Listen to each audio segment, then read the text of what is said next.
All right, this is take 2 or 3, but we'll see. So this is the flip lecture on landfills and incinerators.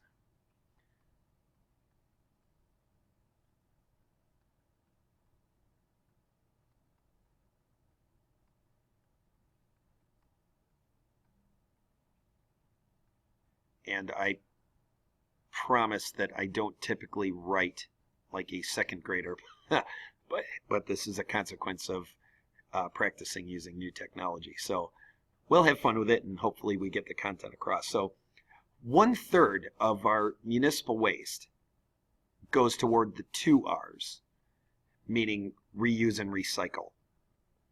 The reduce isn't a component here. But 1/3 of all of our waste is used for, it goes into the reduce and recycle phase. That leaves greater than 1/2 of the waste material that's generated makes its way to landfills. And at its basic definition, a landfill is just a big giant hole in the ground where we dump our garbage, right? We truck it over there and we put it into a hole in the ground. So this is the primary destination for what's known as MSW, or municipal solid waste. So there are some landfill basics that we need to define before we can really get into the meat and potatoes part of this.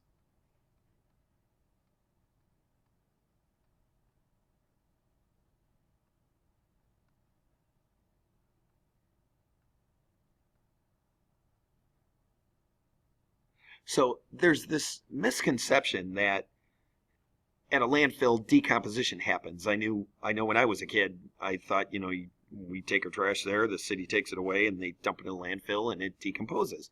But this is actually a misconception, and a great example of this I found is years ago, Atari was a video game manufacturer, and what they did was they created a video game for the movie E.T., if you've ever seen it. Well, the video game was terrible, and it didn't sell, and it actually was one of the things that led to the bankruptcy of Atari company.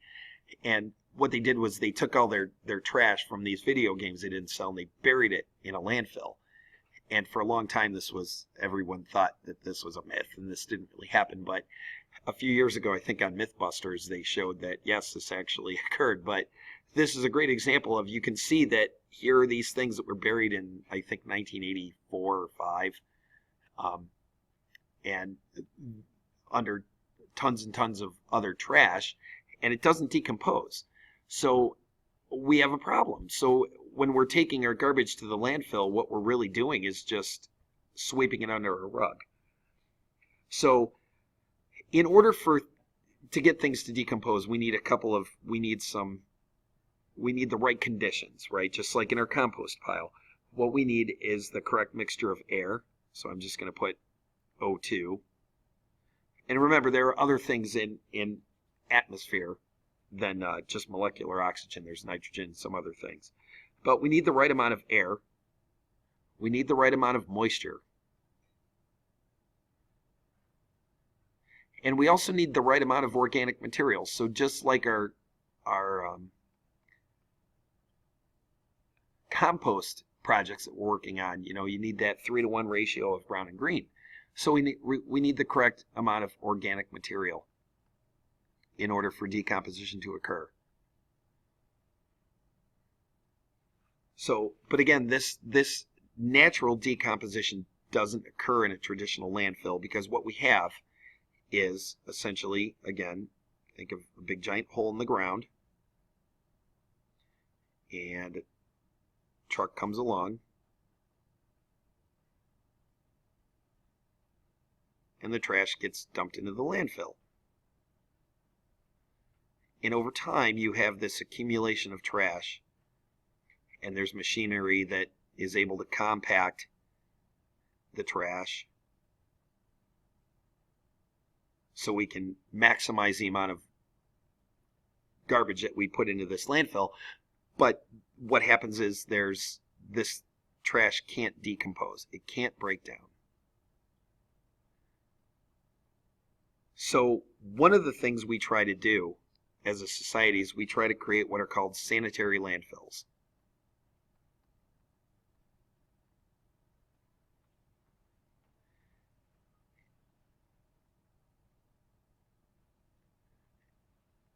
And these are landfills that are ideally more environmentally friendly because they're actually engineered to, and they're designed to lessen the impact of any environmental dangers that a large collection of trash is capable of imposing upon the environment. So one of the things that engineers look for is a large clay deposit. Because remember, what clay does is it can impede water flow, and that will lessen the effects of a process known as leachate.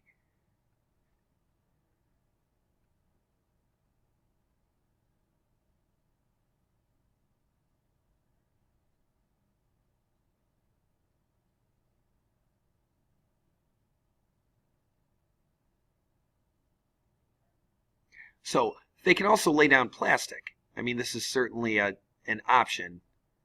So you have clay here, or they can engineer it with plastic, which again, plastic has its own environmental considerations if you use too much of it. So but this slows the rate of water.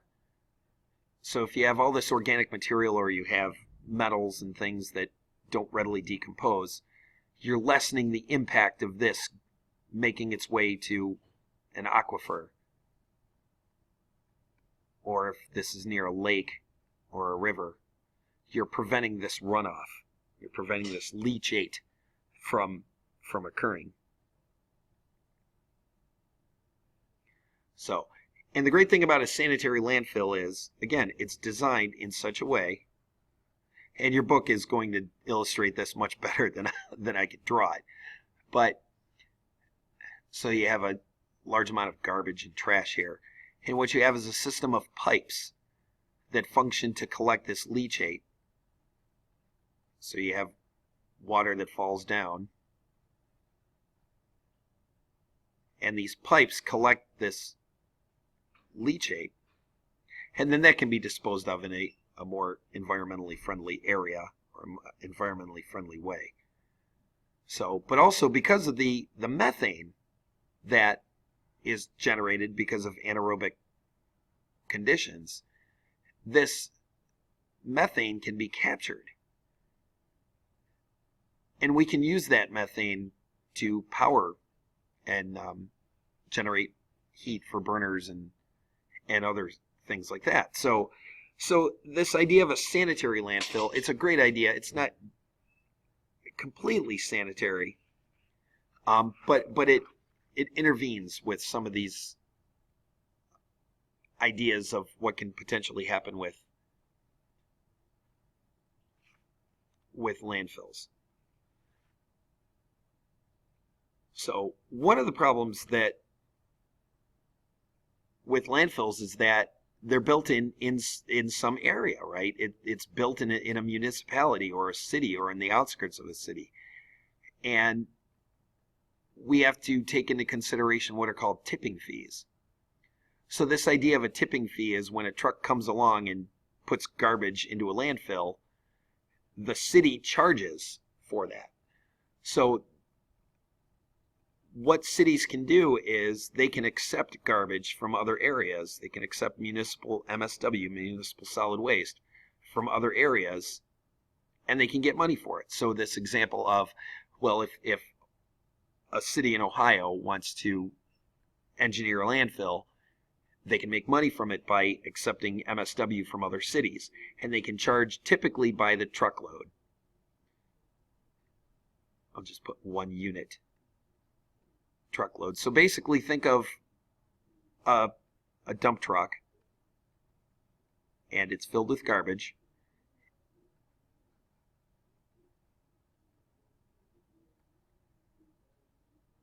and every time it empties trash into a landfill,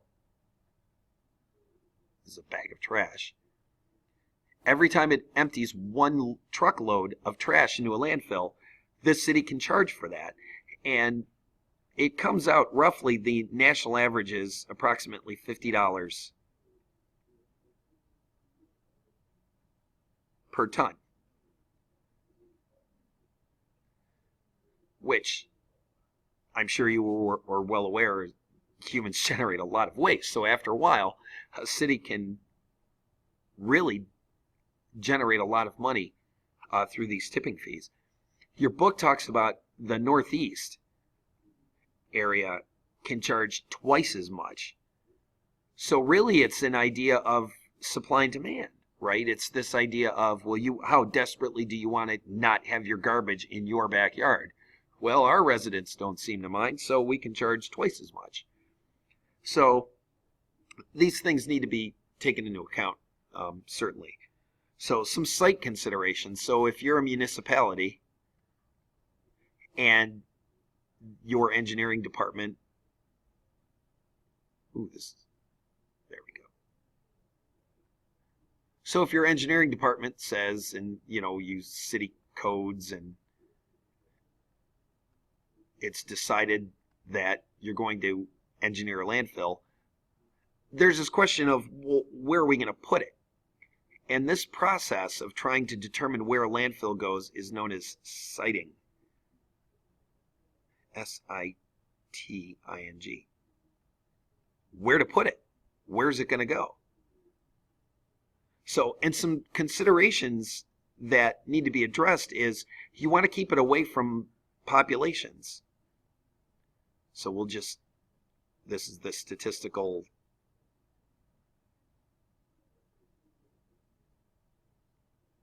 numerical symbol for population, the letter N.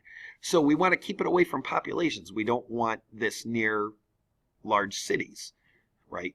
Think about the attraction of wildlife, vermin like raccoons and seagulls and rats and things that are naturally they're opportunistic feeders, so naturally they're going to be attracted to these things.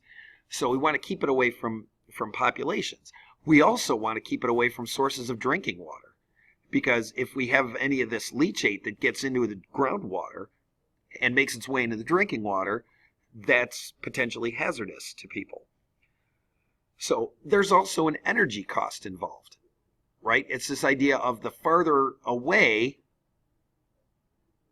your landfill is from your major city, let's say, the more expensive it's going to be in terms of energy in getting the solid waste there, in getting the garbage there, because it has to go on a truck. The truck's going to use fossil fuels. That all costs money. So the further away you are from your landfill, the more expensive it's going to be. And then, of course, that cost is passed on to the consumers, in this case, the people who live in the city that have to have their garbage hauled away. So there's also this idea of, your book talks about it, they break it down as NIMBY, meaning not in my backyard, right? And this is the concept of, if you have power and clout and money, you can wage in opposition to having a landfill built basically in your backyard, for lack of a better term. Whereas residents who lack those resources, they won't be able to mount this opposition to building a landfill near where they live. And we can see some negative consequences to that.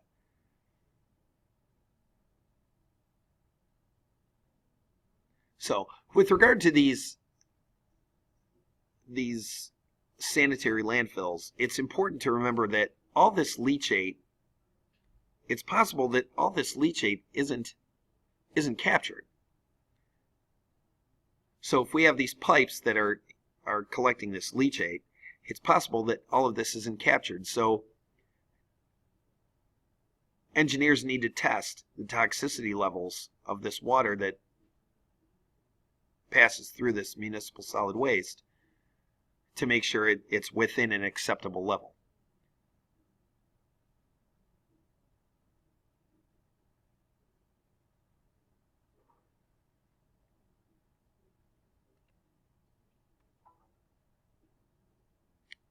So now we'll talk a little bit about incinerators.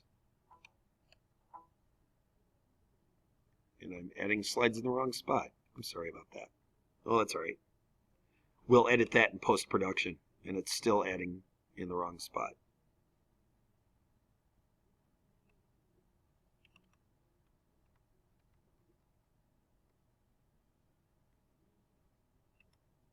Let's try one more time.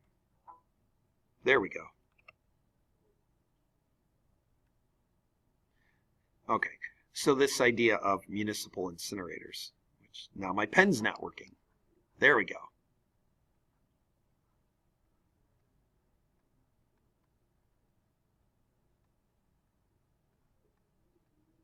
So this incineration of municipal solid waste, this is the idea of basically burning it so we can reduce its volume and its mass.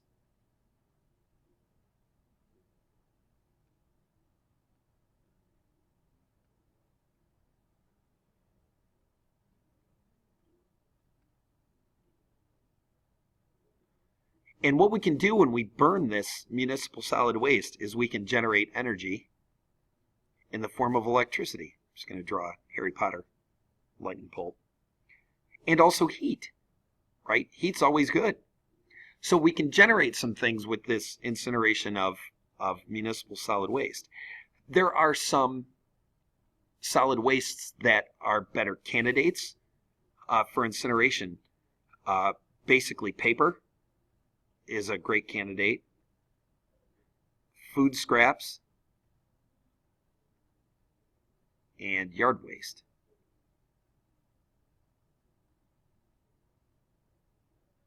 So these things are great because they contain high amounts of carbon, hydrogen, and oxygen.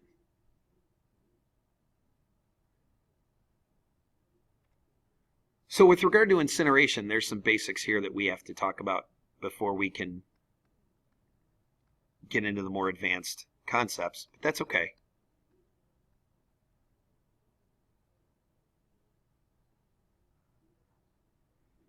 So basically the recycled materials are removed first. Anything that can be recycled and reused is removed. And that makes sense because if we don't have to waste energy on those things, let's not do that. So, but some considerations that we find with incineration is ash. So this is kind of like the byproduct of incineration, right? A great example of this is if you grill out in the summertime, like I do, and you have the old style barbecue grill that you use charcoal, what's left is that ash, right? It's the byproduct of that combustion. So there are two different types. Ash is basically the inorganic particulate matter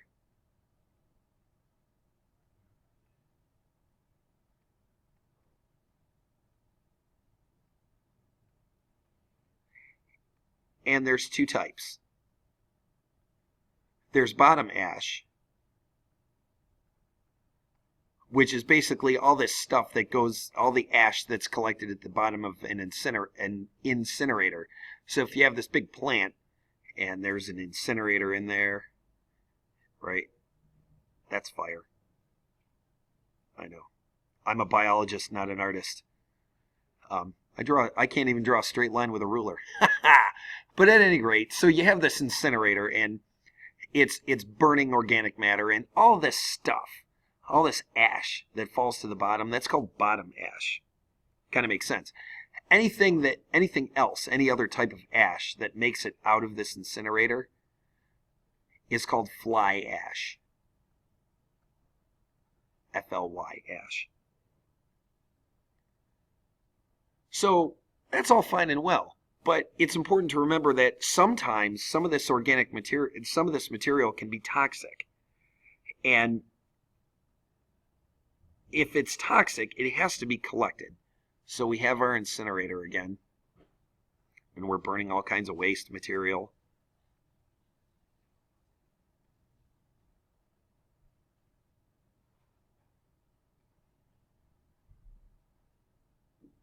So this waste material has to be collected. This ash has to be collected, whether it's bottom ash or fly ash.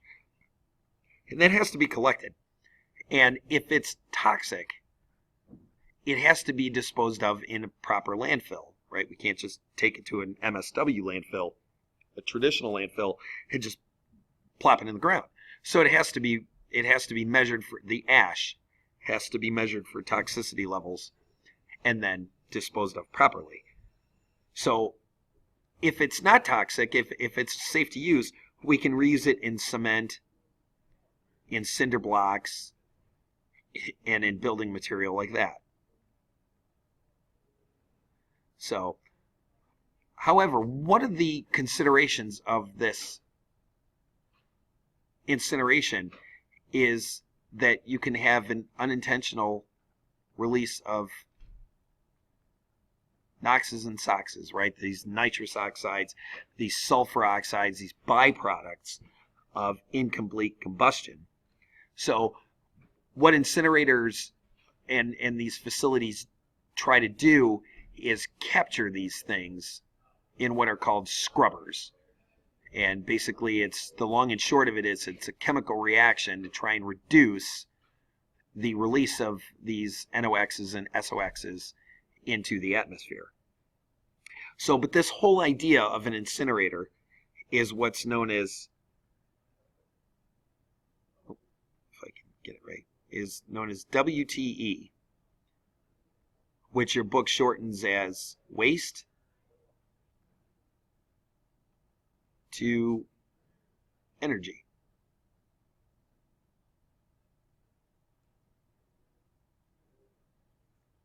So that's this basic idea of taking trash and generating electricity and heat out of it. But of course, just like anything else that we're studying, there's some environmental impacts that we need to consider. So one of the environmental impacts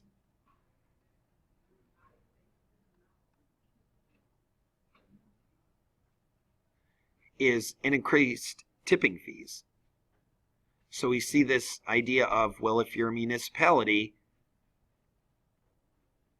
and you have this incineration plant, it's very, very expensive to run this plant. So if you're going to accept MSW from other facility or from other municipalities, there's an increased cost that goes along with that. And on average, it's about $70 per ton, whereas just the standard solid waste going to a landfill was $50. In an incineration plant, municipalities can charge upwards of $70 a ton. So again, there's this release of these dangerous chemicals, these nitrous oxides, these sulfur oxides. Remember, the nitrous oxides form in high temperature. Nitrogen and oxygen don't typically react, but when they're put together under high heat, they do react. So that's a consideration as well. So also there's an environmental injustice consideration. Remember NIMBY, this idea of, well, I don't want it in my backyard. Well, who wants it in their backyard? Well, nobody does, but it's the idea of, well, who's got more political clout? Who has more money to say, I don't want this in my backyard, put it in their backyard? That needs to be considered as well. So these incineration units, there's a huge cost associated with running these things. And the city, it has to be cost effective in order to run these incinerator units. And if the cost isn't there, the city's not going to accept this as a viable option, which is why they'll accept MSW from other municipalities and then ultimately charge increased tipping fees. So the long and short of this is that there's no real good way that we have found yet to deal with municipal solid waste. And that concludes the Flip Lecture. Thanks.